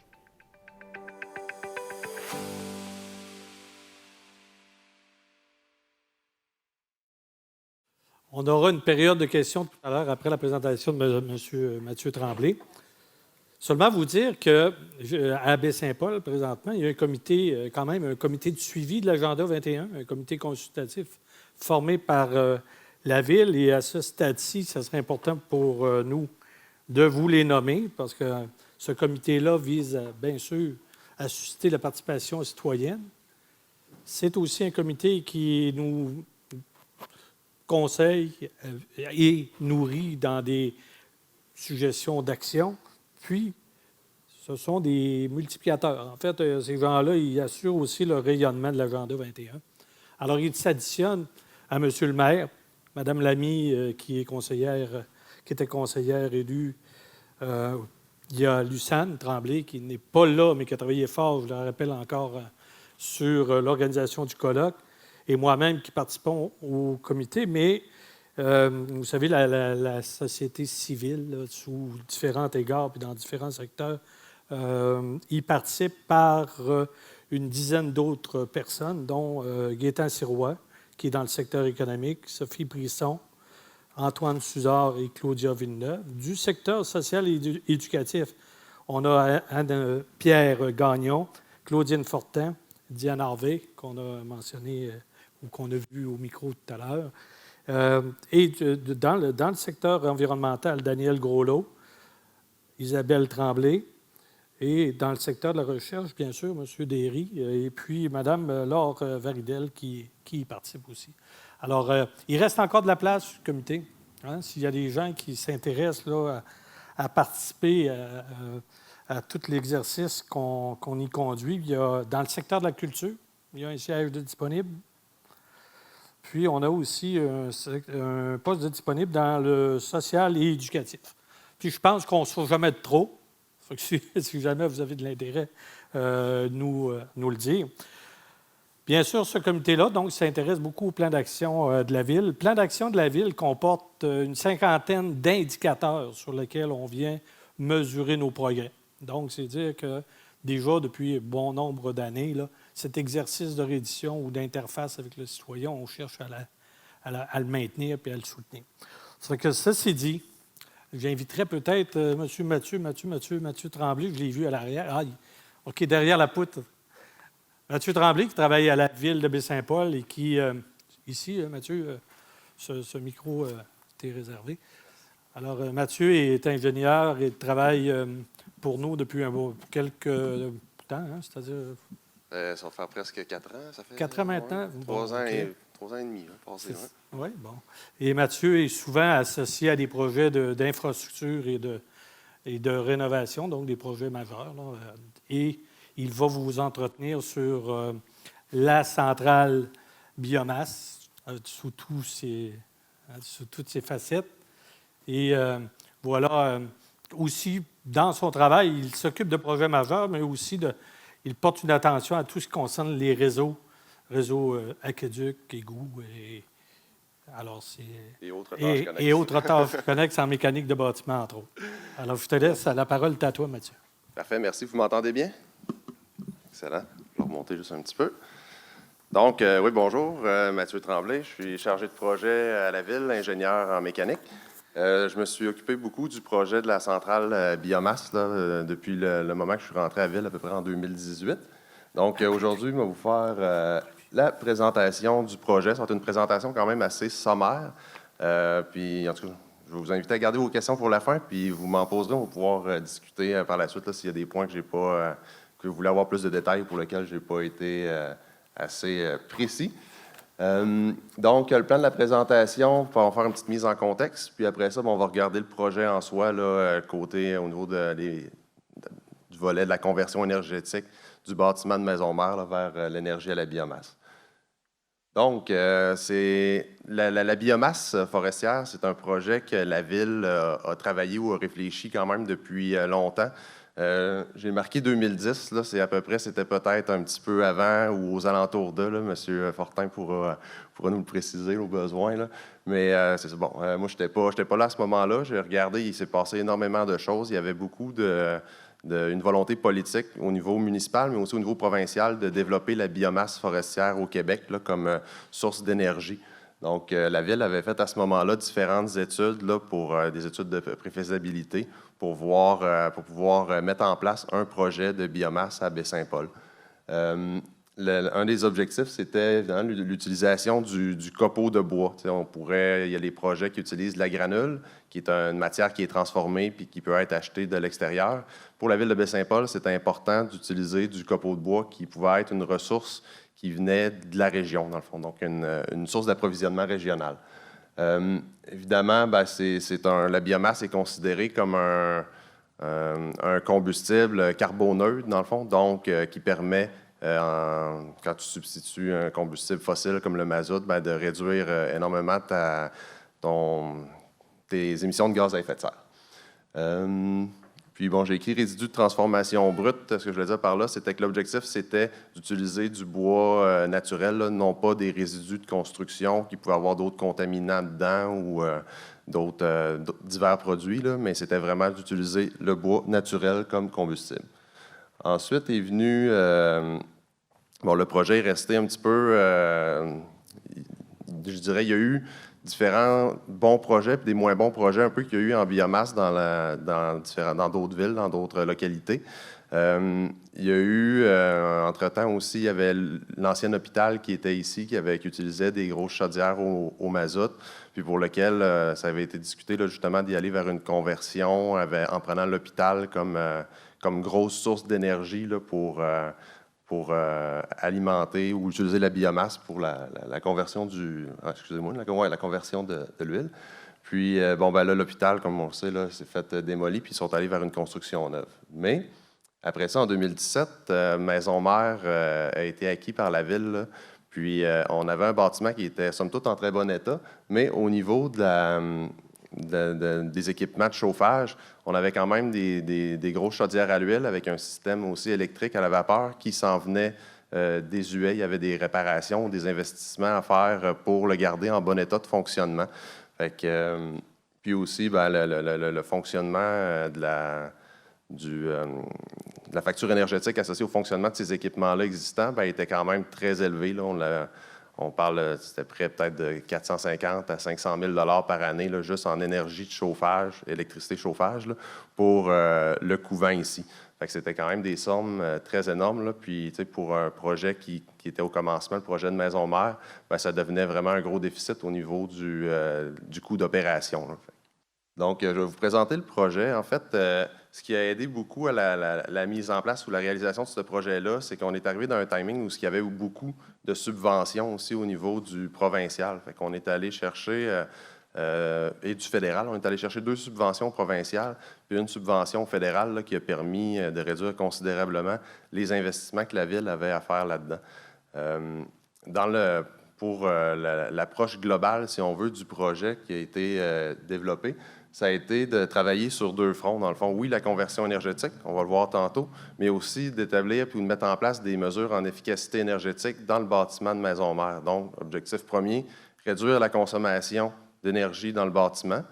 Puis, objectif second, faire la conversion du système à l'huile électricité vers le système de chauffage à la biomasse. Donc, au niveau des travaux en efficacité énergétique, ce qui a été réalisé, premièrement, le contrôle de la pointe électrique. Ça, c'est quelque chose de pas coûteux puis qui rapporte énormément. Dans le fond, l'objectif, c'est de venir contrôler l'appel de puissance là, qu'on fait du côté d'Hydro-Québec. Donc, essayer, au lieu d'avoir des pics de consommation vraiment élevés, essayer d'uniformiser ça dans le temps. Puis ça, au niveau de la facturation avec Hydro-Québec, tu as des gros gains monétaires à faire ces actions-là. Ça a été fait dans un premier temps. On a fait aussi des travaux au niveau de l'isolation des toitures. Donc, il y a justement le bloc ici, dans la toiture, on a rajouté un 6 pouces d'isolant. On a fait aussi, dans les greniers du bloc 1 aussi, on a rajouté de l'isolation. L'image qu'on voit là, c'est une toiture qui datait peut-être de 1980 peut-être. Là. Puis, il y avait 1,5 pouce d'isolant. Fait que là, on a été dû pour des réparations. Il y avait de l'infiltration d'eau. Fait qu'on en a profité en même temps pour réisoler. Fait qu'on a rajouté un gros 6 pouces d'isolant là-dessus. Ensuite, on a fait au niveau du vestibule à l'entrée, avec en remplacement des portes aussi. On a fait on a amélioré l'étanchéité au niveau des fenêtres aussi. On a fait beaucoup de réparations là, pour limiter les pertes par l'enveloppe au niveau des exfiltrations d'air. On a fait, il n'est pas écrit, là, mais on a la conversion de l'éclairage aussi, là, les vieux fluorescents comme ça, il y en a beaucoup qui ont été convertis avec l'éclairage Odell, qui est moins énergivore que ces fluorescents-là. On a remplacé les valves de chauffage, là, sur toutes les calorifères, comme on voit, là, dans beaucoup d'endroits dans le bâtiment, on a ajouté des valves thermostatiques, donc c'est des valves qui se modulent en fonction d'une température que tu lui définis, là, au lieu d'avoir des contrôles manuels sur toutes les calorifères, comme c'était le cas. On a éliminé les appareils énergivores. Il y avait des vieux appareils là, utilisés à la buanderie là, qui étaient des appareils qui consommaient énormément d'énergie, là, qui fonctionnaient à la vapeur, mais qui dataient de 1970. Fait que, c'était pas il y avait beaucoup de pertes d'énergie par ces appareils-là. Ensuite, on a amélioré, on est en train encore d'améliorer au niveau de l'automatisation et contrôle. Donc, c'est au niveau de toutes les boucles de chauffage dans le bâtiment, de l'eau chaude. Là, tout a été centralisé vers le nouveau bâtiment que je vais vous montrer, là, celui de la centrale. On informatise beaucoup le contrôle des pompes puis le contrôle des chaudières pour que ça soit réglé ou programmé par des boucles d'automatisation là, plutôt qu'un simple contrôle manuel. Ensuite, ça, c'est le projet de la centrale à biomasse, dans le fond. Ça consiste comme je le disais tantôt, à convertir le système existant qui était huile électrique vers un système qui va être alimenté avec la biomasse forestière. Le bâtiment a été construit l'hiver passé, à l'automne-hiver passé. Puis, présentement, dans le fond, là, ce qui reste à faire dans le projet, parce qu'il n'est pas complètement livré, c'est de faire la mise en marche des équipements de chauffage. Fait qu'à l'intérieur, tout est installé, puis on attend, dans le fond, qu'il fasse froid dehors pour qu'on puisse démarrer les machines et faire le chauffage là, pour la bâtisse. Oui, aussi, je pourrais dire, le bâtiment a été tout de suite prévu pour être capable d'ajouter dans le futur 2 autres chaudières. Donc, présentement, le bâtiment est livré. Il y a une chaudière de 950 kW dedans, mais on a de l'espace pour en rajouter 2 autres dans le futur si la Ville décide d'aller de l'avant avec le projet de développement du réseau de chauffage. J'en reparlerai peut-être un petit peu tantôt. Donc, au niveau du fonctionnement du chauffage à la biomasse, donc, je reviens juste une diapo. On a du côté droit, dans le fond, c'est le bâtiment principal là, qui se trouve à être l'usine dans laquelle la chaudière se trouve. Puis la partie de gauche avec la porte de garage, c'est l'endroit où on va venir déverser le copeaux avec les camions. Donc, c'est ce qu'on voit. Excusez.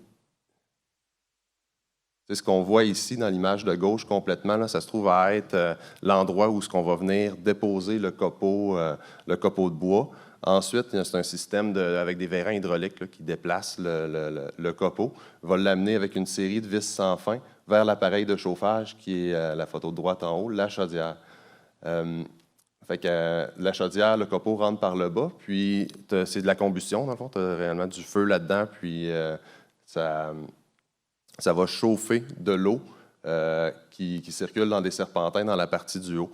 Puis ensuite, cette eau-là, se rend par des canalisations souterraines, qui sont des canalisations isolées, des tuyaux en acier isolés, 3 à 6 pieds de profond, là, puis ça rentre jusque dans la maison mère ici, avec un système d'échangeur de chaleur. Puis ensuite, cette eau-là, dans la maison mère, est circulée dans tous les calorifères de toute la bâtisse. Fait que c'est comme ça qu'on amène l'eau chaude, que l'eau chaude est produite. Ensuite, puis on voit en même temps l'image d'un exemple de camion là, à plancher mobile. Là. C'est un camion qui sert à amener le copeau dans la réserve de copeaux avant la combustion. Donc, c'est vraiment un système de plancher dans le fond du camion qui permet de déverser le copeau là, dans le fond, de manière horizontale. Ouais. Dans le projet, on a eu différents enjeux. Là, je n'en parlerai, je ne les ferai pas toutes, mais je l'ai sorti les 2 ou 3 principaux là, qui ont ressorti. Là. On a eu, au niveau de l'approvisionnement, c'est le genre de projet que c'est un peu la poule ou l'œuf, parce que s'il n'y a pas de projet de biomasse dans la région parce qu'il n'y a pas de centre d'approvisionnement, puis il n'y a pas de centre d'approvisionnement parce qu'il n'y a pas de demande. Fait que, c'est un peu... Là, nous autres, on est arrivés avec un projet en essayant de structurer en même temps, ou avec l'industrie, de structurer une filière d'approvisionnement de copeaux pour que, au jour 1, mais qu'on mette les chaudières à on, qu'on ait ce combustible-là. Donc, puis, tu sais, on voit la chaîne est quand même assez longue là, avant que tu arrives à la combustion. Là, ça peut être, il peut y avoir plusieurs acteurs là-dedans qui participent, qui peuvent y participer ou qui peuvent avoir de l'intérêt, mais on parle d'étapes là, au niveau de la récolte, le transport, le séchage, traitement, entreposage et distribution. Évidemment, on ne coupera pas un arbre pour le brûler en copeaux, parce que là, ça ne serait pas très développement durable. On parle plus d'utiliser des résidus de construction, excusez-moi, pas des résidus de construction, des résidus des arbres, par exemple, qui sont laissés sur place. Ça pourrait être une avenue intéressante, là, le bois qui n'est pas utilisé dans la construction. Donc, mettons les têtes d'épinette qui sont débranchées puis qui pourraient être utilisées pour faire du copeau. Ça pourrait être aussi des résidus de transformation de bois dans les moulins, comme des scieries. Puis nous, pour le projet qu'on a, c'est ça ici à Baie-Saint-Paul. Là, présentement, la compagnie qui a obtenu le contrat d'approvisionnement, c'est Cedreco là, à Saint-Aimé-des-Lacs. Donc, eux, c'est carrément des morceaux c'est quand ils délignent leur bois. Ça fait que c'est les croûtes, si on veut, là, qui font le tour du tronc, qui sont passés au broyeur, puis qui sont entreposés, lui, sur place dans un entrepôt couvert. Puis après ça, quand on va avoir besoin de copeaux pour remplir la centrale, on les appelle, ils nous amènent une livraison, ils déposent ça dans notre réserve à copeaux. Puis après ça, le cycle qu'on a vu tantôt là, se met en marche. Là, on amène le copeau, on le brûle, puis on produit de l'eau chaude en continu pour chauffer le bâtiment. On fait le tour pour ça.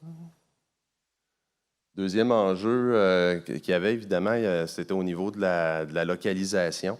C'est peut-être un petit peu moins commun là, de voir ça s'implanter directement dans un centre-ville. Je dis c'est moins commun peut-être au Québec, là, mais en Europe, il y en a un peu partout, là, des centrales d'énergie comme ça là, pour produire de la chaleur avec de l'eau chaude, avec la biomasse, produire de l'eau chaude avec la biomasse. Ici, c'est ça, on voit un peu le site où on est implanté. Là, c'est ça, on était près des zones résidentielles. Puis, on amène quand même sur ce site-là un équipement qui est peut-être vu comme un peu plus comme un équipement industriel. Fait que c'est sûr que ça a été un enjeu là, au niveau de l'explication, de la sensibilisation là, par rapport à tous les impacts que ça pourrait y avoir. On parle de... il y a eu beaucoup la notion ou les inquiétudes par rapport aux émissions de particules fines, dans le fond. Nous, on a été... la réglementation provinciale ne le demande pas, mais on est allé un petit peu plus loin là, pour avoir les études avec nous, là, pour nous dire qu'il n'y avait pas d'impact ou qu'on respectait toutes les normes en termes d'émissions. Fait qu'on a fait faire des modélisations au niveau de l'émission des particules fines pour, supposons, 3 chaudières qui fonctionneraient à pleine puissance dans la centrale, là, dans les pires conditions. Donc, puis, ces études-là démontrent qu'on n'atteint pas qu'on respecte toutes les exigences environnementales par rapport au taux de poussière fine, si on veut, qu'il pourrait y avoir dans l'air. Puis, on avait relevé un peu ces exemples-là. Dans le fond, ce qu'on voit à gauche, c'est la chaudière qu'on installe, qui se trouve à avoir peut-être l'équivalent d'une puissance de 80 petits poêles à bois. Puis, en termes d'émissions de particules, là, on est complètement ailleurs avec ce genre de système-là. Cette même chaudière-là, qui fournit 80 fois la puissance de poêle à bois, émet environ comme 22 poêles certifiés EPA ou 3 poêles à bois conventionnels là, dans lesquels il n'y avait pas de recirculation des gaz, rien. Fait que c'est quand même impressionnant là, en termes de machines. C'est complètement un autre niveau. Là. On est à très haute température là-dedans. Il y a beaucoup de technologies qui permettent de recirculer les gaz, d'ajuster les volets. Tu peux ajuster l'admission d'air à plusieurs endroits. Fait que ça permet d'avoir des rendements de combustion très élevés, puis justement d'atteindre des niveaux aussi bas en termes d'émissions.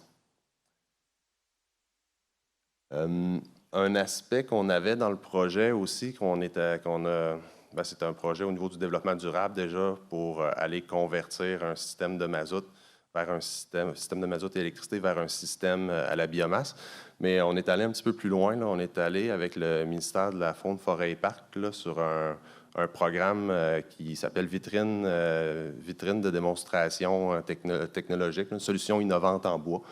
Donc, on a présenté notre projet comme étant une construction bois au complet. Là, on a vraiment essayé de valoriser au maximum les matériaux biosourcés dans un contexte qui, généralement, se veut des bâtiments un peu plus industriels de type acier, puis avec de la tôle. Fait que nous, on est allé vraiment avec une autre approche, là, puis on va voir un peu je vais y aller tout de suite, dans le fond. Ça nous a permis aussi de quantifier l'impact au niveau des émissions de GES. Donc, cette étude-là, dans le fond, ce qu'il a fait, c'est que tu prends un scénario de référence qui est un scénario qui serait, dans ce cas-ci, un bâtiment en acier avec de la tôle, puis tu le compares au scénario que toi, tu construis, qui est un bâtiment où c'est que tu valorises au maximum le bois, puis tu viens quantifier, si on veut, les émissions de GES basées sur le cycle de vie, le cycle de fabrication, le cycle de vie là, du matériel. Donc, c'est sûr que ça émet beaucoup plus de GES quand tu construis en acier que quand tu construis en bois. Puis c'est un petit peu ça là, que cette analyse-là nous a démontré. C'est que notre projet a permis de réduire de 28 tonnes de CO2. La construction de ce projet-là a permis de réduire de 28 tonnes de CO2 par rapport au même projet qui aurait été construit en acier. Je ne sais pas si c'était clair. Puis, je reviens sur cette diapo-là. On a favorisé dans la conception, finalement, d'ajouter des grandes fenêtres en façade, éventuellement pour permettre aux gens aussi de regarder là, à l'intérieur, là, de voir l'appareil fonctionner, de voir qu'est-ce qui se passe en dedans. On a le volet aussi partage de connaissances, partage d'informations. On a plusieurs rapports avec les subventions auxquelles on a participé qui vont être publiés, qui vont être rendus accessibles au public aussi. Puis, j'avais intégration au site de Maison-Mère, qui est peut-être plus juste une petite parenthèse là, qui fait que on a réussi à intégrer très bien un bâtiment qui a une vocation industrielle sur un site très particulier qui est celui de Maison-Mère à côté d'un couvent puis qui a un certain nombre d'années, puis sans que ça détonne trop dans le paysage. On voit le bâtiment, il est là, mais il s'intègre bien à tout ce qui est sur le site. Donc, ça faisait partie un petit peu de mon point que je voulais partager sur la vitrine écologique. Puis, en conclusion, somme toute, le projet va permettre et a déjà permis, parce qu'on a fait des mesures en efficacité qui ont déjà baissé la facture énergétique de Maison-Mère. Puis la construction de la centrale, puis l'opération de la centrale va permettre encore de réduire encore plus la facture énergétique du bâtiment. On avait cette conversion-là, si on veut, du système mazout avait été inscrit dans le plan de la ville là, au niveau du plan de réduction de GES. Fait que ça nous amène une élimination de 352 tonnes de GES par année. Ça permet de mettre en place un réseau d'approvisionnement en copeaux qui est local. Fait que dans le fond, éventuellement, s'il y a d'autres personnes ou d'autres entreprises ou d'autres organisations là, qui décident de faire le saut vers la biomasse, il y a quand même... ça va bien, ça? On a de la visite. Il y a quand même un fournisseur là, qui peut être appelé puis qui a quand même du copeau accessible là, et disponible pour faire un projet. On a la possibilité de distribution d'eau chaude vers d'autres bâtiments. Comme je le disais tantôt, là, il y a la possibilité d'ajouter 2 autres chaudières puis d'aller alimenter en eau chaude d'autres bâtiments qui seraient à proximité. Il y a tout le temps une économie. C'est tout le temps intéressant parce qu'il y a une économie de coûts à faire parce que les coûts de revient de la production d'énergie à partir de la biomasse est faible là, comparativement à si tu chauffes au mazout ou si tu as d'autres sources d'énergie. Puis, c'est ça. C'est un pas là, vers l'autarcie énergétique, dans le sens que on est capable, avec la réserve de copeaux qu'on a, de stocker une quantité d'énergie. On a notre approvisionnement local. On a notre... puis ça permet d'avoir une autonomie sur le système de chauffage de la bâtisse, du bâtiment, pour quelques jours, puis on peut toujours en faire livrer. Donc, c'est un pas dans cette direction-là. Je pense que ça fait le tour, puis c'était rapide, peut-être, je ne sais pas. Si vous avez des questions, on va prendre le temps d'y répondre comme il faut. C'était excellent, Mathieu. D'ailleurs, tu m'ouvres une fenêtre en te félicitant pour ton bon travail, tant pour la présentation que pour le suivi de ce dossier-là. De dire qu'on a quand même à Baie-Saint-Paul une équipe, un groupe d'employés qui s'affaire à vouloir opérationnaliser les enjeux, les objectifs, les actions qu'on met dans nos plans. Alors, je tiens à féliciter tout leur travail. Il y en a quelques-uns ici, il y en a d'autres qui verront peut-être à la télé, mais je pense que c'est important. Ce sont quand même des acteurs importants du développement durable et de la réalité qu'on vit à Baie-Saint-Paul. Alors, je tenais à les remercier. On entre dans une période de questions, avec un petit rappel peut-être pour vote pour ça. Oui, tout à fait. Puis après, je vous reviens pour un petit mot là, de conclusion. Combien de temps qu'on a à peu près pour la période de questions? Bien, on est déjà un peu en retard. Une dizaine de minutes. Il est quelle heure? C'est une bonne question. Il était quart. Le film est à 8h30, effectivement. Ça fait qu'on est un petit peu de décalage. On en a peut-être pour période de questions une dizaine de minutes, puis ensuite 5 minutes pour fermer la boucle. Puis, moi, j'ai vraiment apprécié, en tout cas, la présentation. C'est concret. Puis, mon côté petit gars, voir des machines, c'est le fun aussi. J'étais content concrètement comment que ça marche. J'ai vraiment aimé ça. Avez-vous des questions sur le projet concrètement? Oui, monsieur. Ouais, au micro. Pour les téléspectateurs, ça va être beaucoup mieux.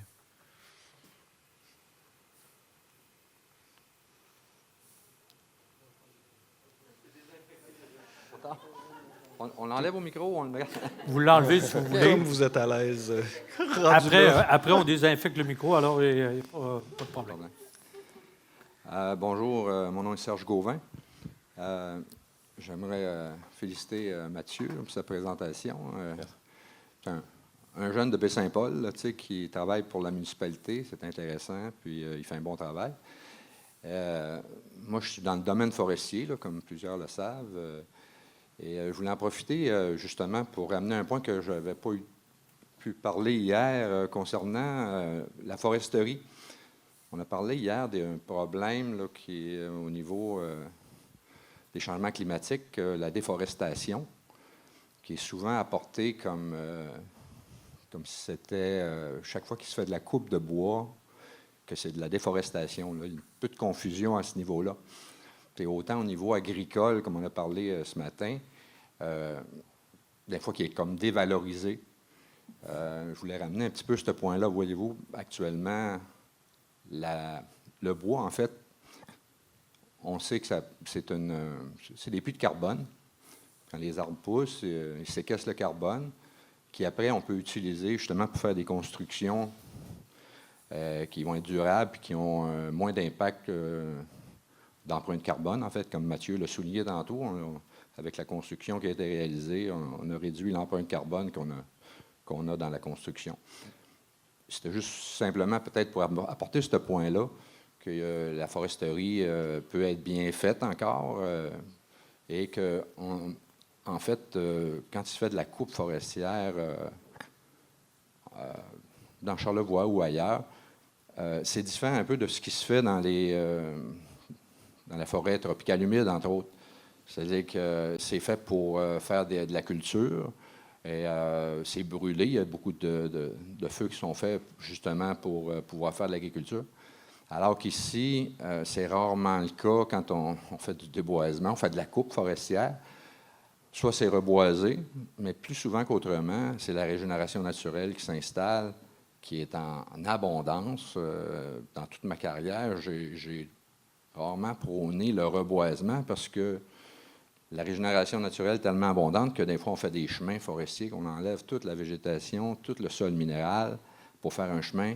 Puis si on ne s'en occupe pas, on a des arbres qui grossissent très rapidement dans le chemin qu'on vient de faire. Fait que c'est pas vraiment un problème. Fait que je voulais juste ramener ce point-là, justement pour les propriétaires forestiers. Moi, j'ai travaillé longtemps avec les propriétaires forestiers. Je suis moi-même producteur forestier. Et un peu dévalorisés. On est vu un peu comme des criminels quand on coupe des arbres. Puis je pense que chaque métier a sa place. Puis là, on vient de démontrer aussi qu'on a quand même de quoi faire avec la foresterie. On peut aller un peu plus loin. Justement, encourager l'utilisation du bois plutôt que d'autres matériaux, le béton puis l'acier qui ont des fortes empreintes carbone. Fait que, juste pour remettre les choses en contexte et remercier encore là, le travail qui a été fait. Merci pour votre éclairage additionnel, M. Gauvin. Tout à fait. Est-ce que vous voulez réagir? Notamment, moi, j'ai été impressionné quand vous avez dit on veut créer une usine, mais il faut aussi créer le réseau de distribution puis d'approvisionnement. Vous avez eu des contacts avec ces gens-là au niveau de la foresterie, au niveau des scieries? Comment que ça s'est passé plus concrètement que... Oui, bien évidemment, on a travaillé avec eux, on a fait des rencontres, on les a présenté notre projet. C'est sûr qu'au départ, tant qu'il n'y a pas une pelletée de terre de fait, c'est difficile de demander à l'industrie de faire des investissements de leur côté aussi pour préparer un entrepôt, pour s'acheter un chipper, pour un broyeur. Fait que dans le fond, c'est sûr que c'est des étapes qui sont difficiles à travailler, si on veut, en parallèle, mais on a dû quand même le faire là, pour en arriver, nous autres, comme je le disais, là, à mettre à chauffer pour l'hiver. Avoir une bonne intention sur une présentation comme ça, puis après ça, arriver avec la vanne qui fait le premier chargement, je vois qu'il y a toutes sortes d'étapes, puis toutes sortes d'embûches, puis de cassage de tête, j'imagine, à certains moments. On va-tu y arriver, de remise en question? Il y aurait la possibilité d'écrire un livre là-dessus. C'est sûr, c'est sûr. Mais j'ai peut-être envie aussi... Est-ce qu'il y a d'autres questions? Parce que moi, je peux m'alimenter tout seul longtemps. Je préfère vous donner la parole. Allez-y. Moi, je me demandais, en fait, les perspectives, où en sont les perspectives d'utiliser, tu en as parlé, d'utiliser la biomasse pour chauffer d'autres bâtiments. C'est quoi les visions de la ville? Est-ce que c'est prévu? Est-ce que c'est peut-être prévu? Juste la ville, d'autres bâtiments qui sont privés, des commerces? C'est quoi les visions par rapport à ça? Tu peux y aller, Mathieu. On a une phase 2 qui est déjà en perspective. Mathieu peut la décrire un peu plus. Oui, c'est ça exactement. On a déjà commencé à discuter sérieusement là, avec l'hôpital puis la commission scolaire, là, ils ont l'air loin, les bâtiments, mais finalement, avec des conduits d'eau souterraine, c'est pas très loin là, pour leur amener cette énergie-là. Donc, on est en train de regarder ça avec eux, surtout présentement là, avec l'hôpital au niveau des charges de chauffage qu'on pourrait prendre avec nos 2 autres chaudières qu'on aurait. Donc, ça en est rendu là présentement. C'est sûr que on a quand même une capacité, comme je disais, on a 950 kW pour une chaudière, mais on a la possibilité d'en ajouter 2 autres de 950. Fait qu'on est proche de 3000 kW, 3 MW d'énergie. Maison-mère va en prendre à peu près 900-950. Donc, on a une bonne capacité aussi pour distribuer ça à proximité. Dans le projet, on a rentré les tuyaux aussi. Vous l'avez peut-être vu, là, quand on a fait la rue Racine à côté ici, on a déjà passé en dessous de la rue les conduites, dans le cas que le projet allait de l'avant, là, pour ne pas avoir à tout rebriser les infrastructures. Fait qu'on a déjà des conduits qui sont passés aux endroits stratégiques pour, après ça, venir brancher la suite des conduits là, qui sont plus directement en dessous du gazon. Là, fait que ça ne coûte pas très cher à l'excaver là. Au niveau de l'aréna, on a rentré les conduits aussi à l'intérieur. Là. Fait que si, avec le projet d'agrandissement là, qui s'en vient, là, ça pourrait être une belle opportunité là, de venir chauffer aussi ce bâtiment-là à partir de notre usine ici. Là. Félicitations. Oui, monsieur le maire. Oui, d'ailleurs, même à l'intérieur de l'aréna, dans la phase 1 qu'on a faite au niveau de l'énergétique, déjà, c'est installé pour recevoir Oui, exactement. On a déjà, dans la phase 1, c'est ça qu'on a fait en 2019, dans les systèmes de ventilation, les serpentins de chauffage ont déjà été prévus, dans le fond. Donc, ce qui nous manque, c'est l'eau chaude qui arrive, puis un échangeur de chaleur, puis on va pouvoir chauffer. Là. Fait que, Excusez-moi, juste fait quelques fois, mais je veux saluer aussi Mathieu là, pour la présentation et le travail qu'il a fait au niveau de ce projet-là. Dire aussi que moi, je suis très heureux de voir ça, ce projet-là qui arrive, comme Mathieu le disait, déjà depuis les années 2010, effectivement, même un peu avant. On travaille des choses là-dessus. Mais avec l'évolution, puis avec tout ce qui s'est passé, là, on est très heureux de voir que ça arrive. Mais ça me fait arriver sur le point pour lequel je voulais venir là. Ce n'est pas une question, c'est un commentaire, mais puis je fais le lien aussi avec ce que M. Berthold nous a présenté tout à l'heure sur la question du patrimoine. Vous allez me dire, qu'est-ce que ça fait là, le patrimoine, dans le changement climatique, le développement durable? Moi, je pense que c'est un élément important du développement durable, le patrimoine.